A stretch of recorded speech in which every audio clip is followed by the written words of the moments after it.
To the McInnes Construction, How Heat Puts Stress on Your Body Training. OSHA puts out a lot of good information related to heat stress and heat illness at work. Doesn't matter whether you're working indoors or outdoors, it can be dangerous. There are ways that you can protect yourself and others, and the number one thing is to ease yourself into work. Nearly 3 out of 4 fatalities from heat illness happen during the first week of work. Consider the 20% rule as follows, and also watch out for other signs of heat illness and act quickly. When in doubt, call 911, unless you can handle it with first aid. I want to demonstrate for you the new NIOSH app for heat illness. Let's watch the video. Mobile tool features a real-time heat index and hourly forecast at your location, as well as safety and health recommendations. It's a useful resource for planning outdoor work activities based on how hot it feels throughout the day. To get started, you'll need to download the app.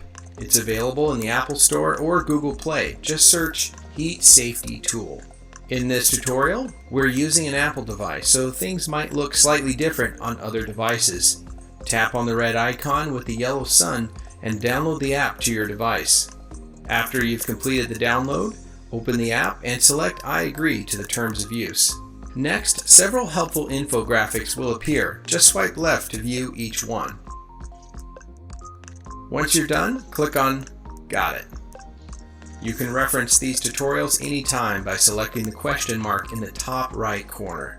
This brings us to the main feature of the app, the Heat Index tool. The heat index is what the temperature feels like to the human body when relative humidity is combined with the air temperature. This has important considerations for the human body's comfort, which feels warmer in humid conditions and cooler in dry conditions. Let's take a look at how the app calculates this for us. First, select your location. It will usually automatically detect this, but if not, please enter it here.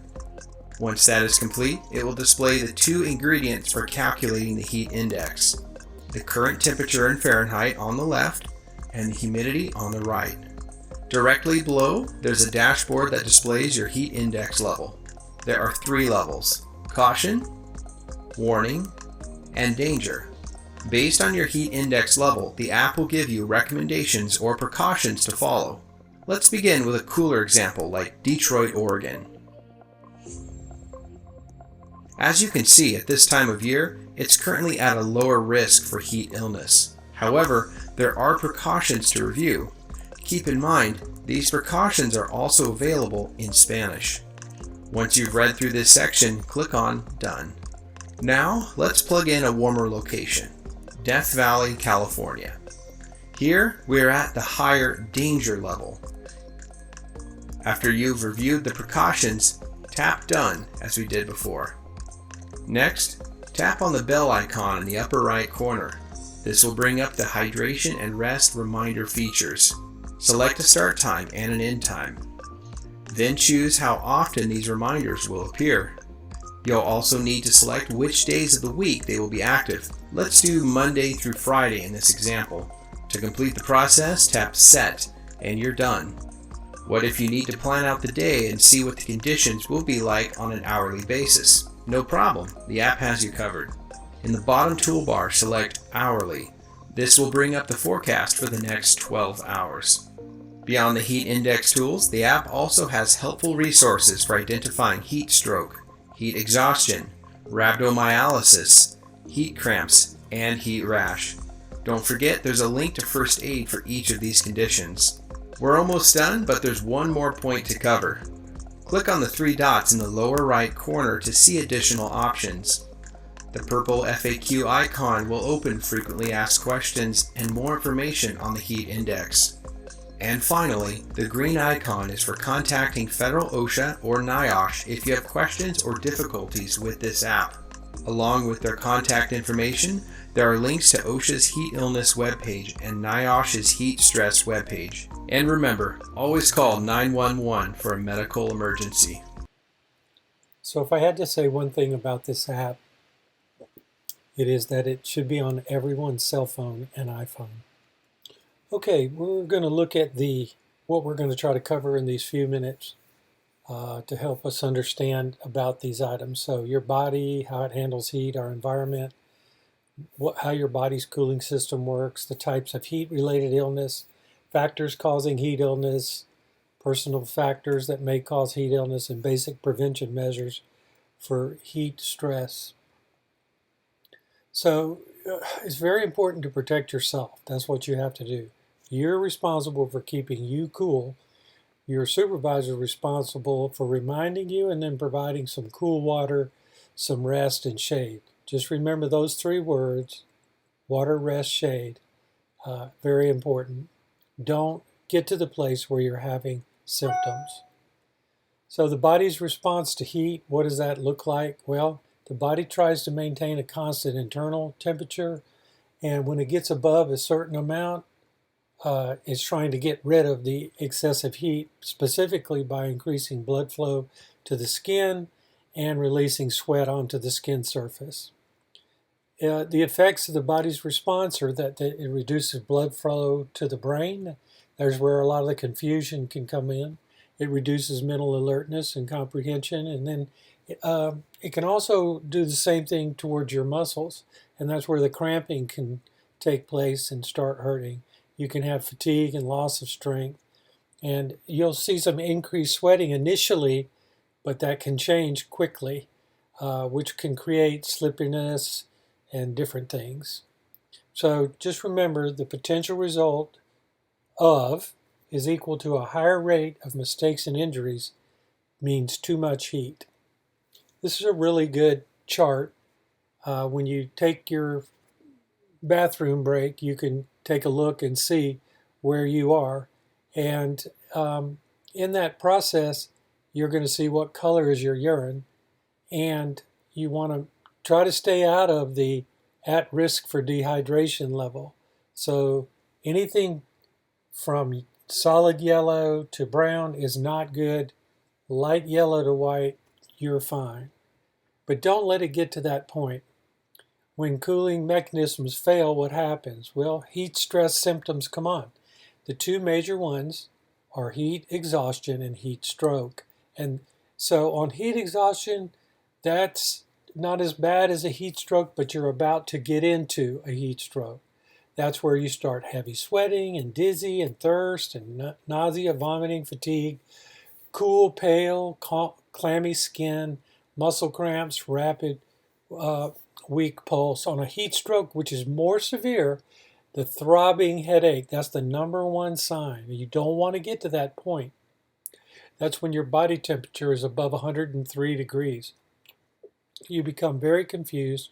You have red hot skin, rapid, strong pulse, sometimes beating in your head. Sweating stops and your skin dries up. That's very dangerous. Slurred speech can then occur, and then a loss of consciousness. Only on the heat stroke, you want to immediately call 911.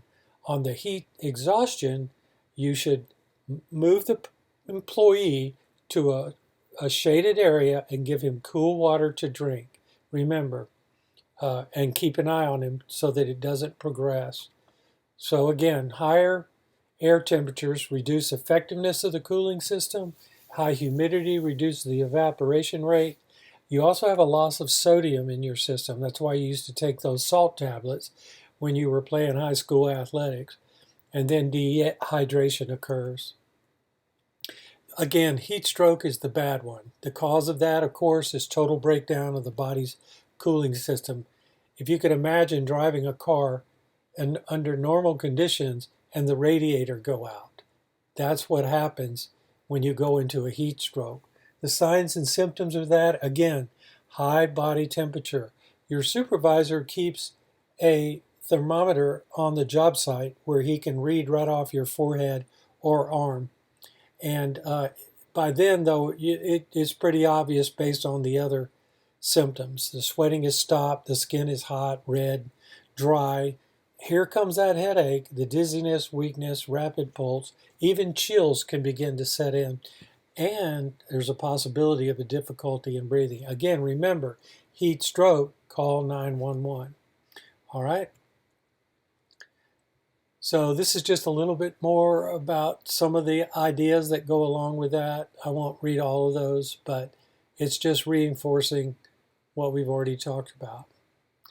The treatment, oh, you can see the dog laying on the ice. Well, that's funny, but at the same time, that's what you want to do. If you have an employee or you yourself have gotten to the point where you're into heat stroke, you have to put cold water, ice, to keep you cool until EMS can get on site. Treat as a medical emergency. It could result in death. And remember, once you've had heat exhaustion or heat stroke, you're more likely to get it again. 4,000 Americans die each year with it. So what do? We move the victim to a cool area. We give them small cups of water and loosen and remove clothing, and then cool them down with water and ice, and then just fan them vigorously. If you have a fan, put it on them to help improve the evaporation. Again, muscle cramps, headaches, sweating, pale gray skin, rapid heart rate, nausea, and vomiting. So the cause of heat exhaustion is too much loss of water, and there's the salt, the sodium. So the cause is sweating, and the signs and symptoms of that are heavy sweating, intense thirst. You just can't get enough water to drink. Your skin is pale and cool. There's a rapid pulse beginning to pump. You become fatigued, and there's a weakness that occurs. And this is in the heat exhaustion is where the nausea and vomiting can occur. That's where the headache begins, blurred vision, fainting, and the treatment again, move to a cool area, rest with legs elevated, loosen the clothing, give fluids, and cool with water. Now, heat cramps are very common, and they can occur on your job site. You should always have some potassium every morning before coming to work or even on your breaks. Typically, bananas are very good for this. The earliest sign of heat illness is heat cramps. That's where you're going to get the painful muscle spasms, and it typically occurs in the abdomen and the back of the arms, which is very interesting. And again, heavy sweating. So those are the causes: loss of salt, signs and symptoms, painful spasms, arms, legs, abdomen, hot, moist skin. And the treatment again is drink water, rest, massage the cramped areas. So all of this is a result of dehydration. So if you're very dehydrated, drink a large bottle of water immediately. If you're just dehydrated, drink 2 to 3 glasses of water. If you're somewhat dehydrated, just drink a glass of water now. If you're hydrated, you're drinking enough and keep going. So dehydration, the cause is excessive fluid loss, and signs and symptoms of that are fatigue, weakness, and dry mouth. The treatment again, fluids and salt replacement. Heat rash. Very interesting. I've never experienced that or seen it on a job. Maybe you have. But there's different types of heat rash. The cause of heat rash is inflamed skin. The signs and symptoms are rash with pink pimples, itching, tingling, and the treatment is to clean the area dry and apply calamine or other lotions to dry it up.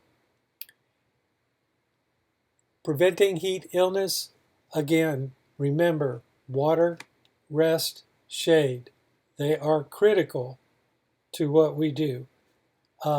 Beat the heat. And did you know that as little as 1% decrease in body weight due to fluid loss can cause cardiovascular stress? So keep an eye on. Know the factors that increase the risk, the environment you're working in, the work that you're doing, your own conditioning, and think about what you can do to prevent heat stress. Here's a brief video that explains about heat stress from the Department of Labor. Summer is here and it's getting hot. As temperatures and humidity rise, it's important to be prepared for the dangers of working in the heat. Dozens of workers die every year due to working in the heat, and thousands become ill. Most work-related heat deaths occur in the first few days of working in the heat. That's why it's important for employers to allow workers to gradually build that tolerance to the heat, whether they are new temporary, or even seasoned worker. Heat illness can affect anyone, no matter how old you are or what shape you are in. Symptoms include headache, nausea, dizziness, weakness, irritability, confusion, thirst, heavy sweating, and a body temperature greater than 100.4 degrees Fahrenheit. But heat illness can be prevented with 3 simple steps: water, rest, shade. Drink water every 15 minutes, even if you're not thirsty. Rest in the shade to cool down. Wear a hat and light-colored clothing. Workers can stay safe and healthy if we watch out for their health and remember 3 simple words: water, rest, and shade. Taking these precautions can mean the difference between life and death. So, heat illness prevention ensures adequate hydration with water. Avoid energy drinks. Okay, that's a big deal because a lot of us like to take those to get us going, and that's not a good idea because they have so much caffeine. You you have to think about that. Think about your shade. Talk to your foreman or superintendent about where we can do our breaks. A lot of times, sitting underneath the bridge is a great place to go for your shade. Take you some water and just take a brief break and then get back to work. Would also encourage you to use some sunscreen if you're in direct sunlight. Here's some environmental factors. They are temperature, the temperature around you, humidity, how much moisture is in the air, and then the radiant heat, which certainly comes from the sun or any kind of equipment that you're working around, and then the air velocity, in other words, the amount of circulating air. Air temperature, humidity, radiant heat source, and air circulation. Work-related factors, this comes into play. How heavy is the workload? What type of work will you be doing? Level of physical activity. A lot of times we're working down in an excavation, or we're working under a bridge and there's big trees around and there's no cool breeze blowing through there. You have to think about what you're doing, how much time you spent working, and then about the clothing. What are you wearing? It needs to be lightweight. It needs to be breathable. And the color, dark versus light, really does make a lot of difference. And then wearing the proper PPE while you're on the job site. Here's some personal factors I want to talk about. So how old are you?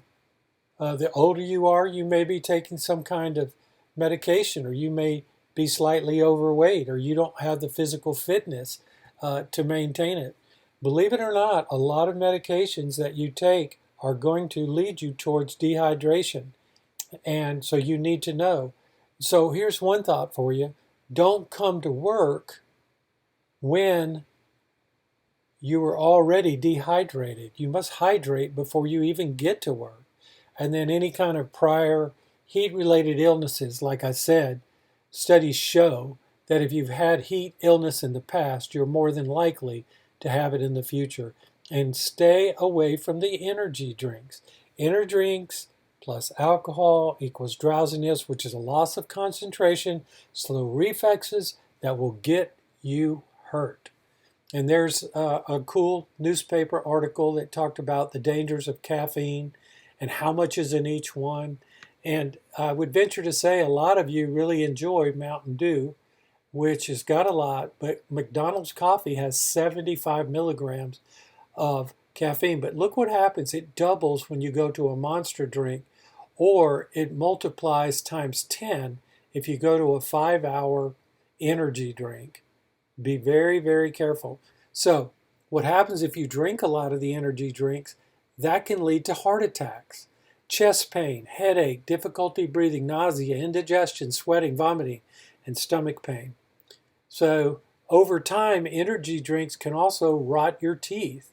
The shakes can cause nausea and vomiting fits, and it can really hurt your physique to where you are retaining too much weight, which can adversely affect what you're doing. So prevention, drink a lot of water, but don't drink all of your electrolytes out. You should drink at least one Gatorade a day or some kind of electrolyte drink. they make these little pouches that you can, like squinchers, that you could put in your water, and that one of those per day will replace whatever electrolytes your body is mentioning. So don't rely on your thirst. 5 to 7 ounces every 20 minutes. Acclimate. That's so important for new workers, especially the new employees that are listening to this for the first time. And you know what? It takes the bodies 3 to 5 days to get used to the heat. And be careful when returning from a change in routine, such as vacation. You still need to ease back into it. Also, choose proper clothing. We talked about light colors versus dark. Select the proper personnel protective equipment, and schedule your tasks with some consideration of the heat. Work rest cycles. Heaviest task early in the morning or late in the afternoon. Eat properly. Get enough sleep and rest. So we've talked about how the body responds to heat. We've talked about why cooling mechanisms fail. We've talked about what factors contribute to it and how to recognize and treat most common disorders. And the last, most important, how to prevent heat-related illness. So stay safe when you're in the heat.